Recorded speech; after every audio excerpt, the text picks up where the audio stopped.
On today's Conversations podcast, we are going to be talking about how often you really should be washing your makeup brushes. What's the purpose of buying all that expensive skincare and you're using dirty makeup brushes? Honestly. The one product every black girl has been recommended at some point in their lives. NW45. Since I was really? NW45 too. Like And everyone, you are not NW45. everyone was NW45. Yeah. The guest's favourite ever celebrity clients that they've worked with. Bukayo Saka. I said, I want to do. I was like, Did because you I do like. his- Yes. Oh my yeah. God, Saka. And the beauty mistakes they see women making time and again. Most times people don't know their skin type. This is a really great episode, so I hope you enjoy.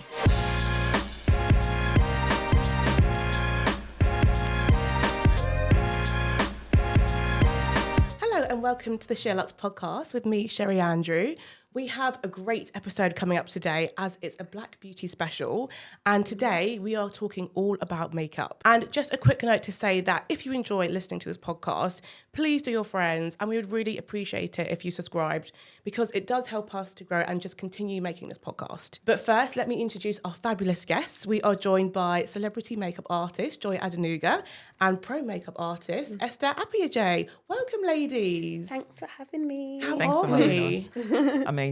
Amazing. This is what I like to hear. And we have a whole episode just to talk about makeup, which is like a dream, right? Yes. Okay, amazing. So I think it is a good idea to start with a bit of context and ask, how did you guys get into the industry and what was your journey into makeup? I'm going to come to you first, Joy. It's the transformative process of makeup that I loved. I would say my university days. The thing about me is I love the transformative process on other people and not myself. Yeah, because like I see myself every day. What's so special about that? That's boring. Like I love the transformative process on other people and just the fact that every single person that I have to work on is different and absolutely gorgeous in their own right. So like different skin tones, different face shapes, different eyebrows, different eye shapes. Like that's what brings me joy, just working on different people and just watching the smile on their face. I want to say it's become addictive. Because I love I'm that. sitting here and looking at you like, oh my God, I would love to do your makeup. I would love to. Please, Joy. One day that we have to make that happen. Just went for it. Instead of, working on my friends, colleagues, and I was that friend that looked like the hired help when we go out because everyone would look really nice and I would just be there like, oh, hi. I think it was when I relocated to the UK, that was when I saw people like Pat McGrath, Sam Fine, Alex Box, and yes, this is what I've been called to do. Yeah. And the rest is history. You're in the right place. Yeah. Exactly. And I'm happy. Yes. And you've built such an amazing, successful career. Yeah, thank you. So yeah, props to you. Thank you. Esther, what about yourself? Why did you get into makeup? Do you know, it's so funny because I have three sisters and none of them were really into makeup. But from a very young age, I was just obsessed with it. Like so obsessed with makeup. I'll go to my auntie's houses and I'll be, oh, can I try this and can I play with that? So I think it started quite young. I was probably about 14 years old, to be fair, when I started playing in makeup. And then around the age of 15, if there was like a church concert or anything like that, I'll be like, can I do your makeup? So handy to have around. Honestly. So before like church concerts, I'll have like loads of aunties and like, oh, Esther, come and do my makeup. So I sort of started there, just playing in makeup. And then when I started sixth form, I became friends with someone on the Mac counter. So every single day after school, I would go in and I'd be trying on makeup and be like, oh, one day I'm going to work it. And they were like, okay. And then they were like, no, in order to work here, you need some form of experience. I was like, okay, fine. I'm going to enroll in beauty school. So literally I dropped out of sixth form, I enrolled in beauty school and the rest is history. I started working at Mac. I literally went back and said, you've got to give me a job now. And they did. And from then on, like what Joy said, having different people sit in your chair and how they feel when you're done, just the joy they bring. Some people even are reduced to tears. Yeah. That must be such an amazing honestly, feeling. it is amazing. And being able to make someone feel like they're most beautiful is just, it's great. Amazing. Yeah, I love it. People always say that if you want to be an MUA, work in a shop counter or like go to Mac, get that experience on the shop floor. Was that really beneficial? It was very beneficial for me because it exposed me to different different ages, the thing is different ages, races and sexes. So Yes, literally you'd have different people coming onto your counter, and it just taught me, I learned so much being on a counter. Yeah. So it was such an amazing experience. Yeah, it was. Well, no. Not all of it. I mean, not all of it, but... It's led to where you are today. Yes. Exactly. Yeah. But was it a conscious choice for both of you to focus doing makeup for diverse women? Or has this, is this something that's just naturally happened? At the beginning of my career, we're talking about 15 years ago, I noticed I struggled to build my kits for women of color. Okay. Because obviously as a makeup artist, you have to build your kits. And I'm like, I'll walk into Superdrug, Boots, and 2 shades for women of color and 7 shades. So that was when I was now introduced to the world of we don't have enough of makeup for ourselves. And I now made a conscious effort to prove that, look, we deserve it. I can custom blend and showcase the fact that your makeup will look good no matter what. I think it was just the conscious fact that why? And I just became obsessed with inclusive beauty, my bridal days as well, because I'm having this trial and everyday women telling me they've gone into store and they've showed me pictures of what they were matched to it. And just hearing stories like that, sometimes it reduced me to tears. Why? Why is this happening? Yeah, so there's not enough diversity within the industry. So, where you can't even get your own makeup done with the bright, shade match and stuff. So I just became obsessed with inclusive beauty. Do you know what? It's so interesting. So working on a counter, I met so many different races and stuff like that. But then I feel like at that time, girls of color would automatically gravitate towards me because they thought, she looks like me. I want her to do my makeup. Yeah. So that would happen quite a lot. I wouldn't say I intentionally decided I want to do only women of color. I think it's the people that sort of gravitated towards me. And also I really enjoyed it. And similar to what Joy said at that time, so this was 16 years ago. At that time, I was working at MAC. So they had a lot of inclusive shades and stuff like that. So I didn't really struggle too much because I was only really familiar with their shades. But every single time you would go to Superdrug or you would, come out, you'd be like, oh, other than Fashion Fair, MAC, what else was it? Iman. There wasn't really anything else at the time. There really wasn't anything else. So we're definitely doing a lot better now than we were back then. A lot better. Well, that leads me on to my next question. How do you think the beauty or the makeup industry as a whole has evolved in catering to diverse skin tones? I feel like we've come a long way, but there's still a way to go. What do you guys think? I think there's been a significant stride in closing that gap, bringing myself back. I can literally walk into a store and be able to pick my shades. Yes. However, I still feel there's a couple of things still missing. One of which is affordable beauty. I still feel sometimes there's this gap. Also, why is there a struggle with bronzers, to get bronzers for deeper skin tone? That is another part I'm not understanding. Yes, there's been a significant change. I still think there are a couple of things still missing. Esther, you're nodding. Yeah, do you know what? I think we definitely have come such a long way. You can walk into Fenty, you can walk into, there's so many different brands that are catering to our skin tones. Like Joy said, there are still some gaps in the market. But what I'm also loving now is that there are the TikTok brands. Like they say. Yes, this is what I see a lot of content on TikTok. People actually shade matching, being this is the darkest shade that they do. Yeah. And this is, for me, a concealer. It's not, enough. Yeah, I just feel like there are a lot of up and coming brands that maybe aren't super high end, but they are a lot more conscious. So they're listening to their audience and they're listening to what people need. So you have the Made by Mitchells and stuff like that are catering to really deep skin tones in a way that some other brands are not. I think that's really interesting. You mentioned TikTok and social media because you can see consumers actually these are the products that I really want to use. Yeah. And when you can see there's no diversity in the shade range, I really hope that these brands are listening and being we actually need to fix this. Yeah. Okay, so you mentioned Made by Mitchell. What other brands do you think are doing really good things in terms of like having enough diversity in their shade ranges with like Fenty. yes. Danessa Myricks. Oh, Danessa Myricks, yes. Yeah, because she's an OG, isn't she? Yeah, She's she's an OG. amazing. Yeah, and her thinking is just when I met her when she came to London, I had to ask her. I said, "Look, makeup artist, please come closer. How do you do it? Like, I am so inspired by her because her shade range, she's gone from like the fairest of the fairest to the deepest of the deepest. Yeah. So I would say Danessa Myricks. Yeah, she's been really, really good. Amazing. She's incredible. Honestly, I did a masterclass maybe 6 years ago with her, and I was just blown away. Just the way her mind works. Yeah. And I think even just we're going off. No, off topic. please. But I think in that class, this was ages ago, and like things were very different at that time. But just seeing the way she mixes even textures and like colors and to create these looks, she's just incredible. Because she's a lot of like bold like eyeshadow and like big bold colours as well, doesn't she? Yeah, she does. Yeah. Amazing. Are there any other brands that you really rate, just generally for things like concealer, foundation?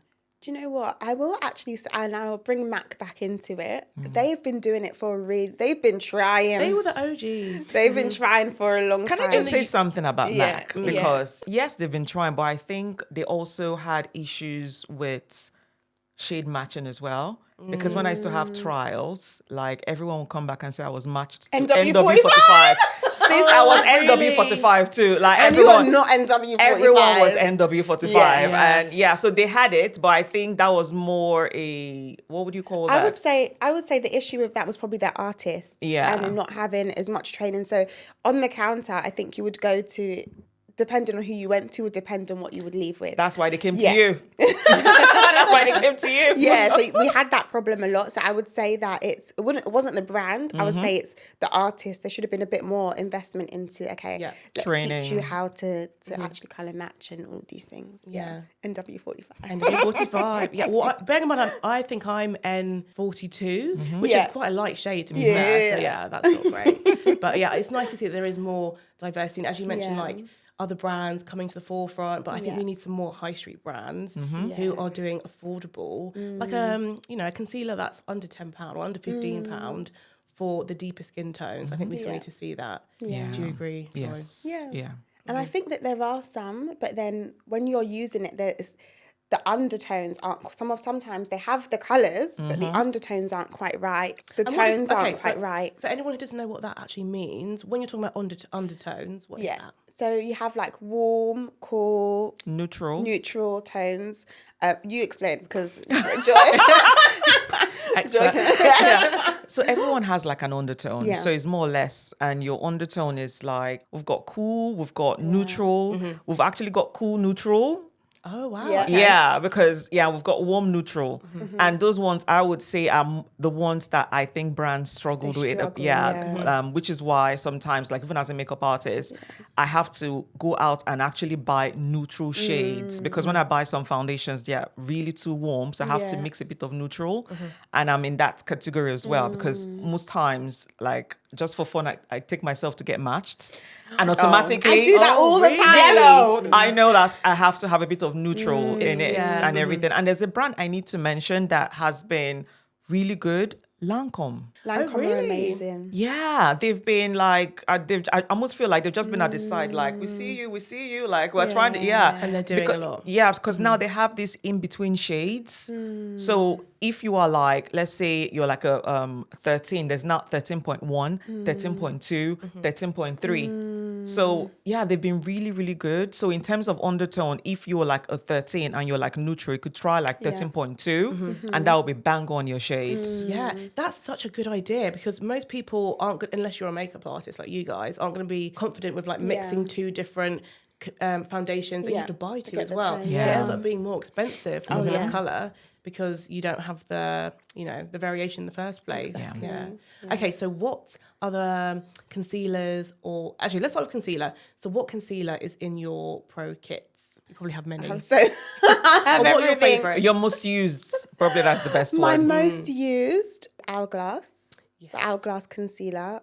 Also the Too Faced concealer, which is the Born This Way. Is it Born This Way? Born This Way concealer. And I use a lot of HNB cosmetics as well. Okay. And are they quite like full coverage? Very full coverage. Yes. Yeah. Yeah. So you need very little goes a long way. Very little. Like I would say the Hourglass right now is probably my favorite. But literally, you just need a dot. Incy wincy. It goes a long way. Incy, and it goes a long way. Yeah. And what do you guys use? I'm always really interested because everyone has different application when it comes to concealer. Are you using a brush, a sponge, fingers? What's your go-to method? Yeah, I prefer a brush, like a little, and again, it depends on the amount of coverage I want. So obviously, if the person has like deep set eyes, like really dark pigmentation, then they want like a fuller coverage. But if you're just wanting just like a little just to brighten, which is something I personally do on myself, I would just use like a small fluffy brush to apply. Then if I want like fuller, then I can, gravitate towards like a sponge or like beauty blender. Yeah, like more, I would say beauty blender for like full coverage. But most times I would say 80% I would use a brush. A brush, yeah. Andre, what are your favourite concealers at the moment? My most used, again, depending on the skin type I'm working with. So if I'm working with just normal skin type, like just normal, combination, that's it, I would go with NARS. Then if I'm working with someone that's got really dry skin, I would go with Lancome have this serum concealers now. So if you're someone that's really dry on the eyes, that's perfect. Then if you've got really oily skin, I like the Huda is it 4 filter? Yes. My only problem with that concealer, Such a it's so beauty. tiny. It's so small. It's so small. I It almost is feel really like good. you It's blink. small and mighty. Yeah, it's you blink and it's finished. So so again, one size is not for all. So it's more or less the skin type I'm working with. Then I would bring out the concealer for your skin type. Okay. Have you guys tried the By Terry, the new concealer? No, I haven't. Ladies, I think that might be my favourite one. Really? So I went from a NARS to Hourglass, and now I've switched to the By Terry. I think it's the hyaluronic concealer. It's amazing. And it doesn't crease, which is great. With the setting Okay. powder on It's top. very important. Very. Exactly. And it kind of just like melts into the skin. It's really buttery. I'm very impressed. So that's a good one to mention. But even before we get to foundation concealer, I think you guys will tell us that good makeup starts with prepping the skin first, right? Yeah. Okay, so talk us through what would you do if someone was sat in your chair? How do you start? For me, my skin prep always starts with like wiping the skin. So it depends. Sometimes I'll use a toner just to make sure that the skin is completely clear, or micellar water. I then would go in with some form of a serum. And for me, it doesn't matter if you have oily skin, because I feel like a lot of people are like, oh, I have super oily skin, so I'm going to like skip all the steps and then just do like a mattifying primer.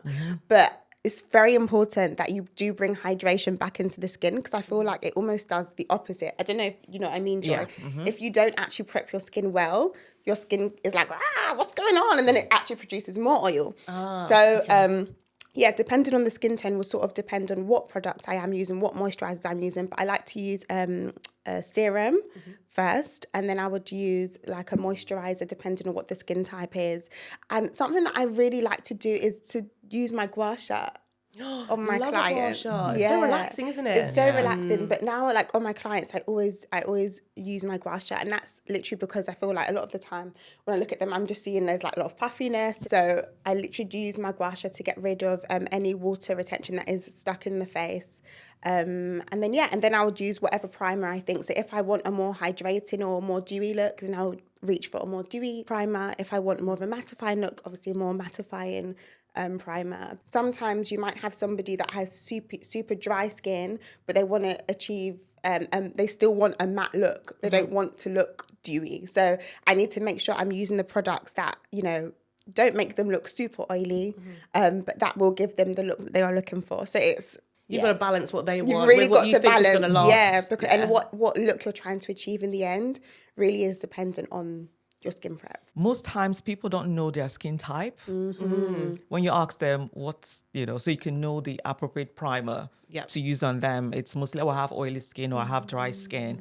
And one thing you need to be careful is they will tell you they've got oily skin, but it could just be dehydrated skin. Dehydrated skin, yeah. Okay. Yeah. Girl, I learned my lesson. Applying a matte look to a dehydrated skin, and it was not cute at all. I see. So this is something I started doing, which is what I also teach. If you don't know the kind of skin type, get a hydrating spray. Before you do anything, cleanse your skin and everything. give your face a very good blast of a hydrating spray. Okay. Do your eye makeup first. Okay, so first eye makeup.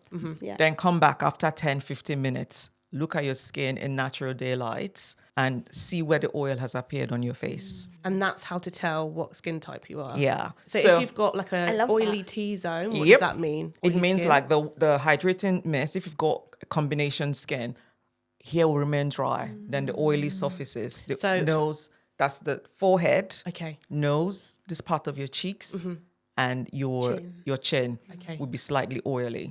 If you've got really oily skin, girl, even before it gets to the 10-minute count, everywhere oily. Then Everywhere, obviously okay. if you've got dry skin, like your skin has drank the spray. So it literally looks really dry, like it's begging for hydration in the skin. So I started doing this early on in my career after failing to use the right primer because the client has told me they have this skin type. So I've gone in and obviously at the end the makeup didn't look cute. So I now do this on all my clients, especially brand new ones. Yeah. So it's like a mini test just to see what, so I can, because think about it, I work with people that are going on red carpets. If I fail to use the wrong, flash. the That could right, be sorry, use the wrong powder, the wrong foundation, I'm in trouble. Yeah. That's quite a lot of pressure. Yeah, it is. It is. They will come for you. Who's responsible for this makeup? Comment. And it's not just red carpet, even brides Yeah. and everything. Yes. Most times they don't know their skin type. They think Yeah. it's oily and everything. So it's more or less, it's almost like a this little test we guarantee whatever primer or foundation I choose to use Yeah. is the right one. I see. And is there a hydrating mist that you recommend? Anyone. Anyone. Literally, Doesn't have to be let it expensive. not now. It could be anything, Okay. but it shouldn't be a setting spray. It shouldn't be a finishing spray. Like even MAC Fix Plus. 6+. Yeah, just say hi. I'm what's your name? Is it Clinique Do One Moisture Surge? Oh, yes. Oh, I've used that Yeah, one. That's nice. yeah, they have that one. They have the Elizabeth Aden one. So just a regular hydrating. You can get even Okay. £1 in Superdrug. Okay. You know, so just carry out these little tests and let me know how you get on with it. That is such a great tip. I feel like I'm going to learn how to redo my whole makeup after this, which is good. Okay, so how do you then create long-lasting makeup that will last in like the heat, for example? If someone does want to have a bit more coverage and they don't want to go bare skin, what are your tips for making it look as good as it can all day? I'm going to go back to what Esther said because that is one of the things a lot of people get wrong, which is the oily skin type. So there's this, and I hate to say it, TikTok is probably one of the places where they give this advice a lot, where they say just use everything matte, you know, mattifying cream, mattifying for everything. But the problem is, I'm no dermatologist, but if you put absolutely no hydration on your skin will actually revolt because it's like, oh my God, oil, and the next thing, by midday, the oil has come back 3 times worse.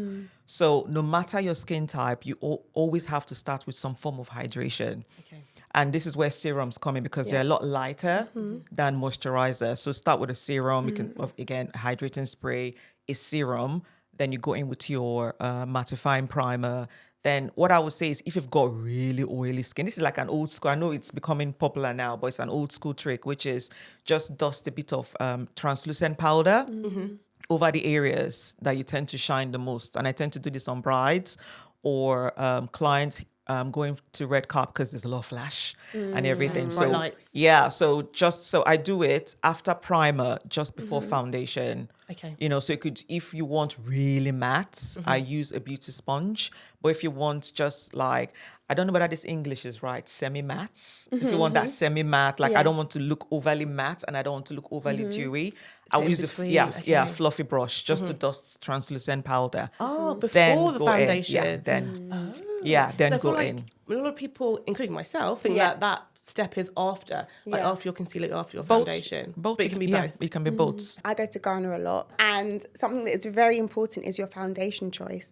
Okay. Very important. I know it seems like a no-brainer, but you can't achieve, let's say if you want your makeup to stay matte all day, you can't use I don't know, Charlotte Tilbury Hollywood Skin. It's like a highlighting thing. Over a tinted moisturizer. illuminating. It's like, a tinted moisturizer. Like, it's not going to work. It's absolutely not going to work. You're going to have to reach for things like Estee Lauder Double Wear, Huda Beauty, the Fenty foundation, the soft matte, Yes. Fenty foundations. Those are foundations that are literally going to stay where you put them. They're going to stay in place. The fuller coverage. Yeah. I wouldn't even necessarily say fuller coverage, because you can do a thin layer of these products. You don't have to do like a super like full on. However, I do feel like when it comes to really matte looks, sometimes when you put slightly more, it does sometimes act like a barrier on your skin. But even if you're using less of the product, just making sure you have the right foundation and also the right setting powders set underneath my eyes and in certain areas after my makeup. So like making sure I'm using things like the Huda powder, Laura Mercier, because sometimes people would use like a pressed powder at the end to set their makeup. Yes, it does work, but using a loose finishing powder as well does help to sort of keep the oils out. And another thing that I would say is at the end, I always use like a setting mist, and then I would use like a fixing spray, which is more of like your one size, which is almost like, I would say more alcohol based. Yeah. So that really locks your makeup in as well. So say you've done your makeup and you've done everything, it's all great. You can't go in with like a hydrating spray. No. Because it will pretty much undo everything that you have done. So I would use like a setting spray, so like something like Charlotte Tilbury first, wait for that to dry down, and then lock it in with like a one size powder, something that's alcohol based. So with your clients, or just women in general, are there any like obvious mistakes that you see people making time and again, where you think, oh, maybe don't do that, you can do this to make your makeup look even better? Oh, a lot. Okay, tell us. Okay, Joy, talk to us.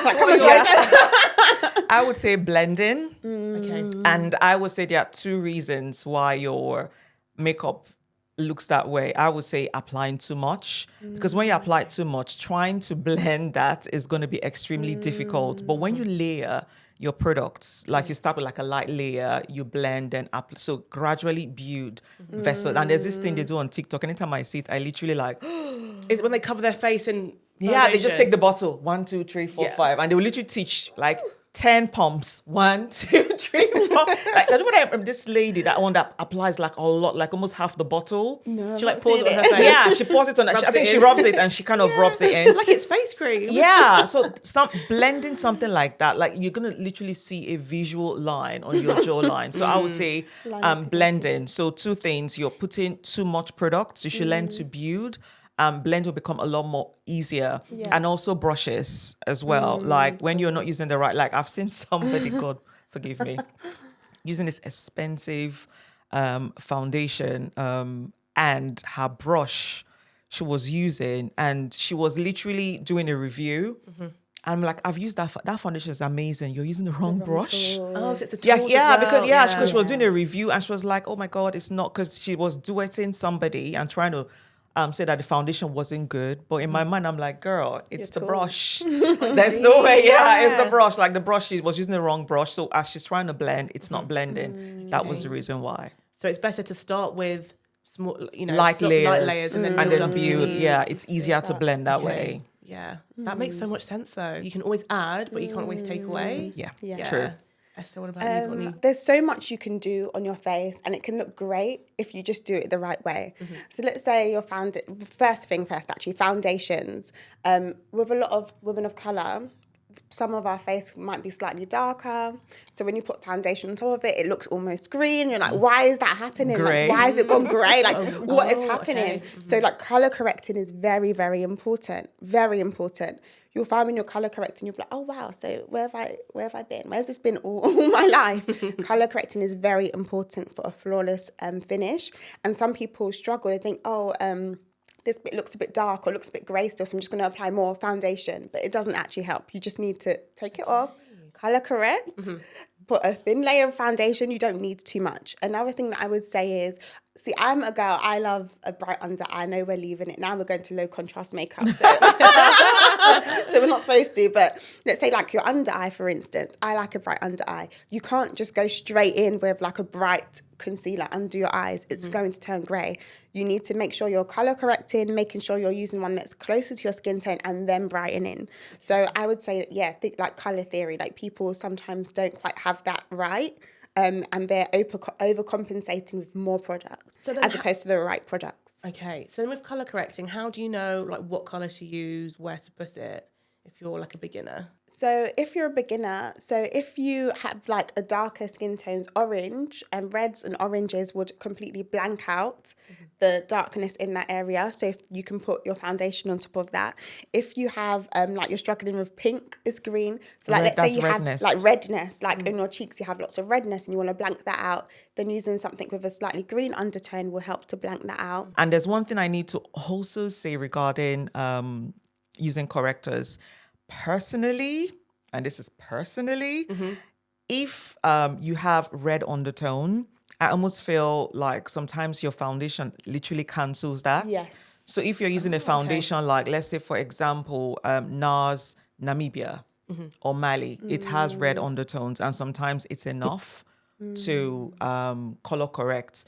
Because I find on those type of skin tones, if you put the orange, then going with the red-based foundation, here now looks almost red when you take a picture with flash. So I would say personally, if you've got red undertones, I'll be careful with color correctors. Like check first if your foundation is able to color correct before I see. color corrected. Actually, and another thing that I would actually say about this as well, maybe I feel like day to day this might be a little bit difficult because people won't want to use multiple foundations. But what I find with my clients is that sometimes I would use a slightly warmer foundation in certain areas of their face. So under like nearer their mouth or the top of their forehead, I'll use something a bit warmer, and everywhere else I'll use something a bit cooler. And that also does, some foundations, Joy is right, it does color correct.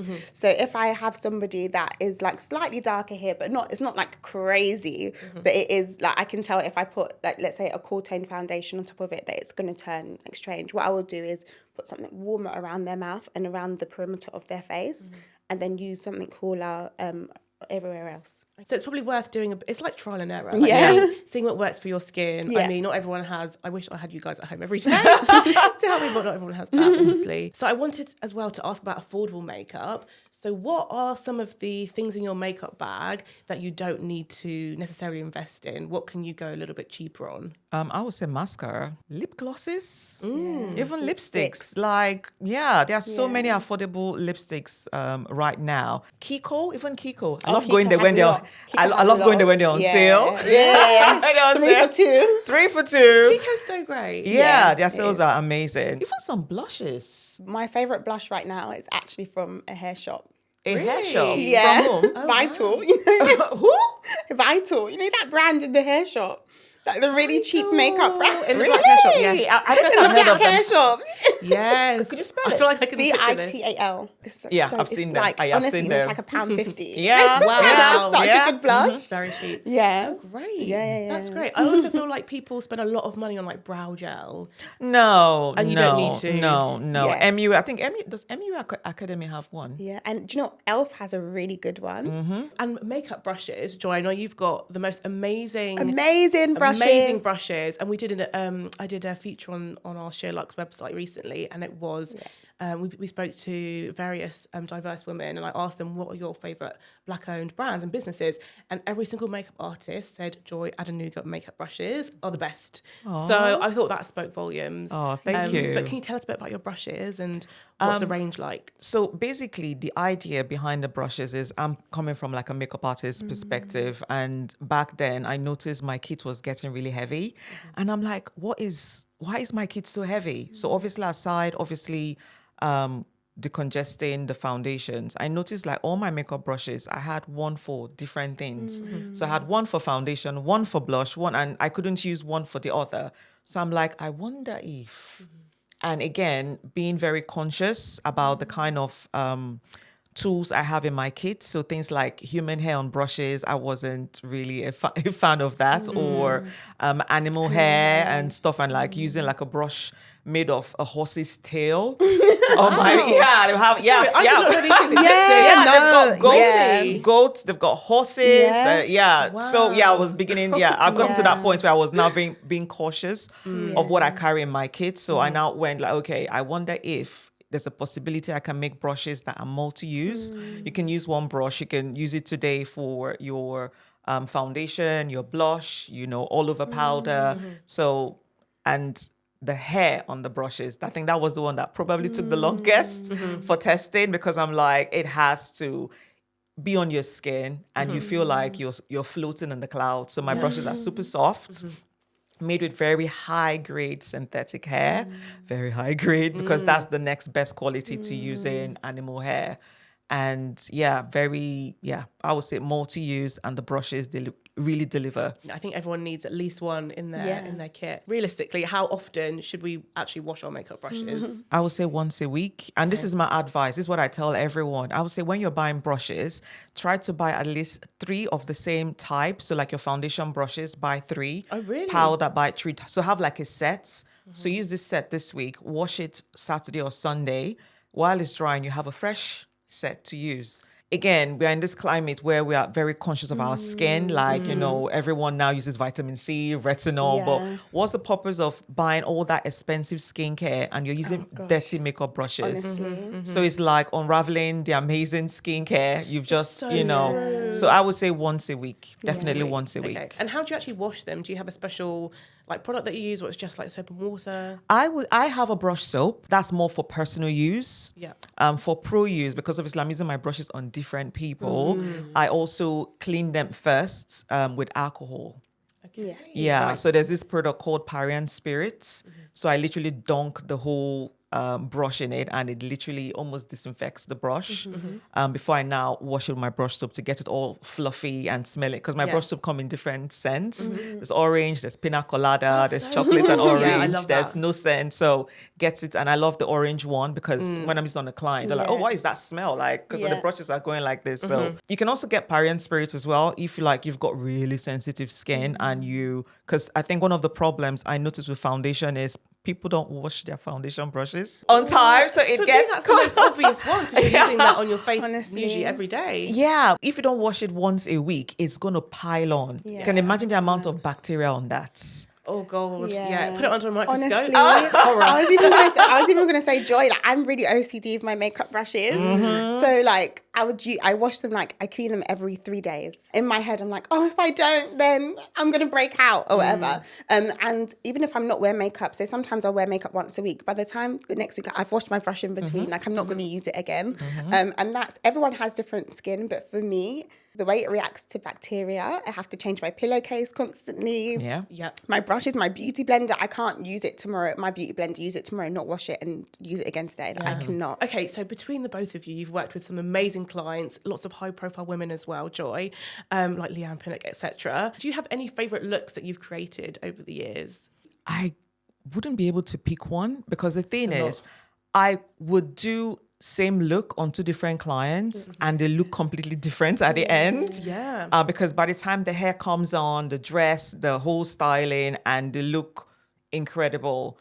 So I think with the kind of looks I create, which is like timeless, elegant, they just look absolutely gorgeous either way. Do you have any favourite clients that you work with? I have to ask. That's the thing, because you're so different. Yeah. Like I'm so blessed. Like every single client is different. When I'm working with someone like, for example, Golda, like I just feel she is so elegant. Like I love listening to her talk. When I work with Corina, she's very bubbly. She kind of like, oh my God, you're so cute. When I'm working with Leanne Pinnock, I'm inspired by her story, and she looks gorgeous and everything. So it's like, it's difficult to pick. I think of Wumi. I think of Izuka. I'm just thinking of all the ladies I've worked with. Sophia. They are all different. Everyone needs to scroll through Joy's Instagram to see the array of clients. Yeah, It's so they are amazing. so different. I'm actually inspired by a lot of them, because when you hear their stories, where they are going to, where they are coming from, how they wear the makeup, the dress, their styling, their personalities. Like even I'm the makeup artist, but I'm like, wow, I'm inspired. Esther, what about you? Do you have any favourite makeup looks or someone Again, like with Joy, it's really difficult. My favorite sort of look is when they give me creative control and they allow me to do what I would think would be best on them, which sounds really bad. But, sometimes you have somebody in your chair and they're like, no, I want this, I want that, I want that. But then I'm like, no, but this will look so great. So I love clients that give me creative control, but I wouldn't say that there's like one specific look that I enjoy doing. Okay, if you had to choose just 3 hero products that you always have in your kit, which ones would you choose? I would say a concealer, just to even out the skin, a mascara to open up my eyes. Then I love cheek tints. Cheek tints, nice. Yeah, because you can use them on the eyes, on the cheeks, on the lips. Nice. I feel like you can do a lot with those 3 things. Yeah. Do you know what? It's so funny. I think it will change depending on whether I'm doing myself or whether I'm doing a client. If it was for me, my Studio Fix powder, which Yeah, this is the MAC one. the MAC one, Oh, which so good. honestly I just love it. A lip liner, Oh, okay. which I know a lot of people wouldn't say, but I can't. Like, I have to have a lined lip on myself. Yeah, nice. And then for the eyes, I would say a corner lash over a mascara. Oh. That is on myself. So now if I was doing a client, I would have a concealer, as Joy said. I would have a curve case, a Made by Mitchell curve case. What's that?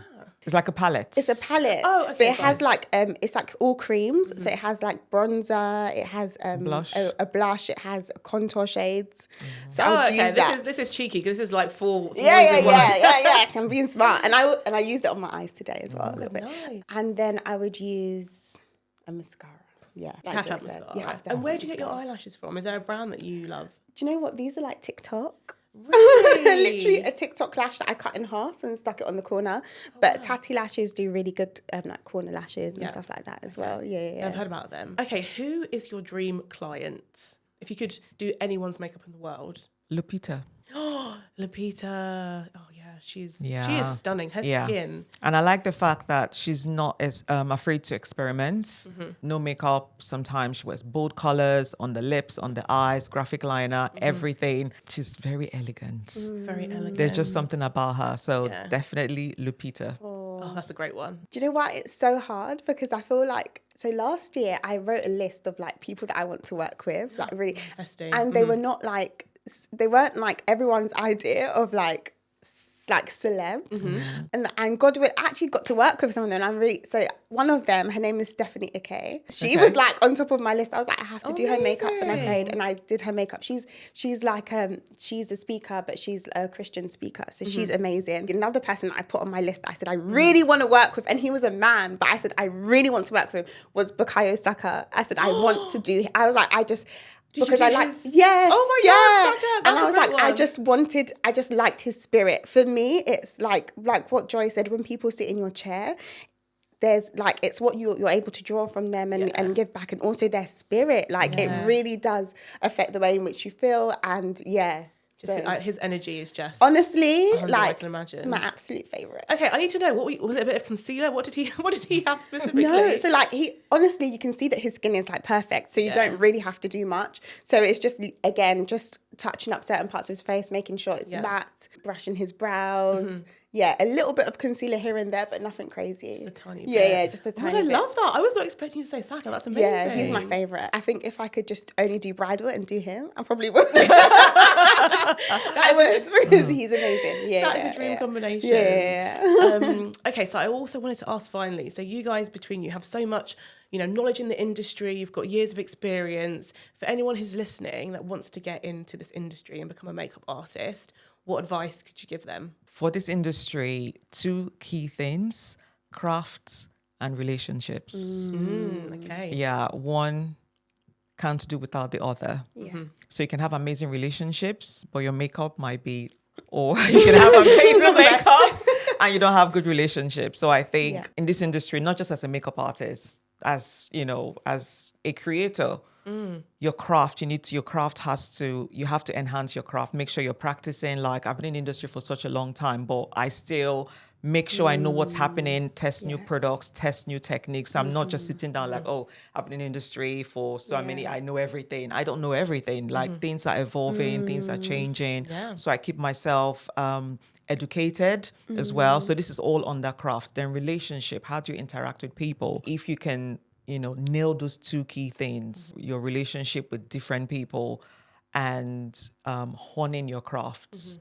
you're good. There we go. That's such good advice. Yeah.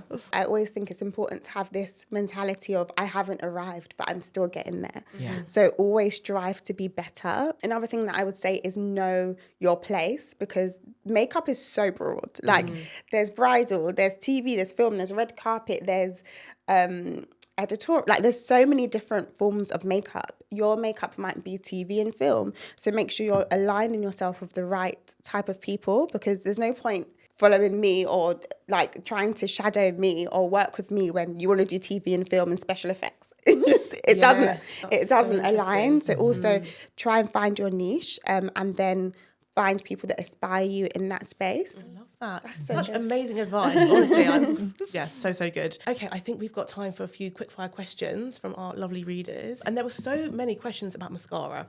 Like 15 questions about mascara. So somebody has said, what is your favourite one? The Max Stack mascara. I got sent a sample in a pack, and I used it once and I bought it the very next day. I'm one of those people, I don't have a lot of lashes, but when I use it, I'm like, where did these lashes come from? Nice. Esther, favourite mascara? Do you know, I used to be obsessed with the YSL mascara. Do you remember that one? The gold. Everyone had it. And I used to be so obsessed. But do you know what? Now I kind of just reach for whatever. In my kit, I have like lots of silicone brush wands. It's like a silicone wand with like lots of little things. And now I use that.